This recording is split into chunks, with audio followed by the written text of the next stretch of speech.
നമ്മള് ഏത് കാട്ടീന്നും കുപ്പിന്നും ഒക്കെ ഇറങ്ങി വരാൻ ഭയങ്കര ലോഡുമായിട്ട് ഇതുപോലൊരു വണ്ടി ഇറങ്ങുമില്ല.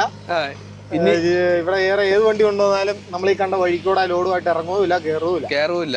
അതിന് ഈ സാധനം തന്നെ നമ്മൾ ഇങ്ങോട്ട് കാലിക്ക് കയറിയത് തന്നെ കുത്ത് കയറ്റമാണ്. നമ്മുടെ വണ്ടി ആയതുകൊണ്ട് കേറി. അതെ, വേറെ വണ്ടിയൊന്നും കേറുമല്ല.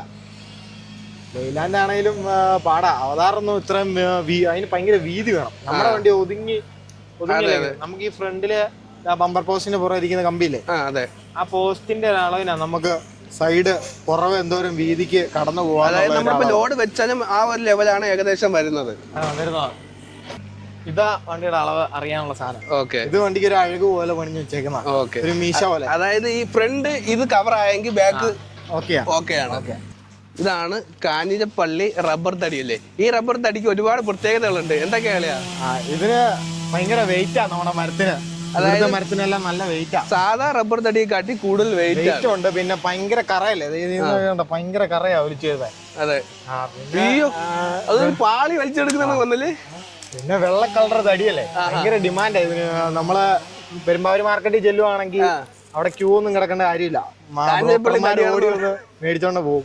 കാഞ്ഞിരപ്പള്ളി തടി റബ്ബർ തടിയാണെന്ന് പറഞ്ഞാൽ കാഞ്ഞിരപ്പള്ളി, പാല, തൊടുപുഴ, ഈരാറ്റുപേട്ട, മുണ്ടക്കെ ഈ സൈഡിൽ നിന്നൊക്കെ ലോഡ് നമ്മൾ ഫോട്ടോ ഇട്ട് കൊടുത്താൽ മതി. അപ്പോഴേ വിറ്റ് നേരെ മില്ലിലോട്ട് പോയിക്കോളാനാ പറഞ്ഞത്. നമ്മൾ എങ്ങും കിടക്കേണ്ട കാര്യമില്ല. ബാക്കി ജില്ലകളിൽ നിന്നൊക്കെ വരുന്ന തടി അവിടെ കണ്ടില്ലേ, വീഡിയോ കണ്ടില്ലേ, രാവിലെ റോഡിൽ ഇങ്ങനെ നിരത്തി കിടക്കുന്നുണ്ട്. പെരുമ്പാവൂർ മാർക്കറ്റ് മുതൽ അങ്ങ് വെളിയിലോട്ട് ലൈനായിട്ട് കിടക്കുന്നുണ്ട്. ഈ തടി കണ്ടോ, നല്ല വെള്ളത്തടിയാ. ഇത് 105, എന്നെ 105.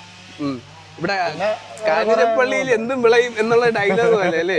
പിന്നെ എല്ലാം നമ്മള് കണ്ടല്ലേ കുറെ തോട്ടങ്ങളും, അതിന്റെ താഴെ വേറെ കാപ്പിത്തോട്ടം, കാപ്പിത്തോട്ടം ഉണ്ട്. നമ്മളിപ്പോ ഒരു മല മുകളിലാണ്. ഇവിടെ ഒരുപാട് തോട്ട കൃഷികളുണ്ടല്ലേ, ഒരുപാട് കൃഷികളുണ്ടായിരുന്നു. അതിന് വഴിക്ക് പൊട്ടിച്ചക്ക കണ്ടു, വാഴത്തോട്ടം കണ്ടു, കാപ്പി, കൊക്കോ, കാണാത്ത പലതും ഉണ്ട്. ലോഡ് ഏകദേശം പകുതി കൂടുതലായി. ഇനി ഏകദേശം എത്ര മണിക്കൂർ എടുക്കും? ഭയങ്കര സ്ട്രോങ് ആണ്. നമ്മളൊരു 5 മണിയാകുമ്പോ എല്ലാം കഴിച്ച് വിടും. നമ്മളെങ്ങനെ താമസിപ്പിക്കുവല്ല, ആരും കള്ളൊന്നുമല്ല, എല്ലാരും നല്ല ഉഷാറായിട്ടാണ് നിൽക്കുന്നത്. പിന്നെ ഇത് നമ്മുടെ വണ്ടിയിലെ കമ്പിയാ. എല്ലാ വണ്ടിയിലും ഓരോ കമ്പിയാണ് തടി കുത്തിത്തിരിക്കാനുള്ള.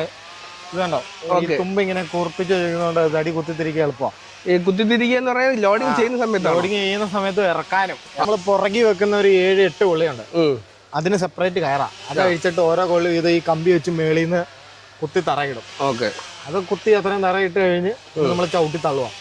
കയറെല്ലാം അഴിച്ചിട്ട് നമ്മൾ സ്പീഡിൽ വന്ന് ചവിട്ടുക. ഓട്ടോമാറ്റിക്കായിട്ട് പോകും.